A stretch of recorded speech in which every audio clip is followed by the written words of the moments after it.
এক সময় লম্বা গাছে ভরা জঙ্গলে জ্যোতি নামে একটি ছোট্ট জোনাকি বাস করত। জ্যোতি অন্যান্য জোনাকিগুলো থেকে আলাদা ছিল, কারণ সে অন্ধকারকে ভয় পেত।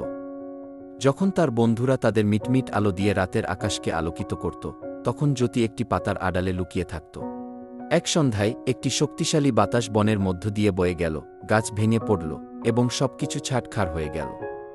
এমতাবস্থায় রোজি নামের একটি ছোট খরগোশ তার পরিবার থেকে বিচ্ছিন্ন হয়ে পড়ে এবং নিজেকে হারিয়ে একেবারে একা হয়ে পড়ে। জ্যোতি রোজির কষ্ট দেখতে পায় এবং ভাবতে থাকে তাকে কিছু একটা করতে হবে। জ্যোতি একটি গভীর শ্বাস নেই, তার সমস্ত সাহস সঞ্চয় করে এবং নিজের আলো জ্বালায়। সে অবাক হয়ে যায়। তার আলো আগের তুলনায় অনেক বেশি উজ্জ্বল ছিল। তার নতুন আত্মবিশ্বাসের সাথে জ্যোতি রোজিকে অন্ধকার জঙ্গলের মধ্য দিয়ে পথ দেখায়, পথ আলোকিত করে এবং প্রতিটি অন্ধকার ছায়াকে তাড়া করে। তারা দ্রুত বন্ধু হয়ে ওঠে এবং একসাথে আরও অনেক সাহসিক কাজ করে।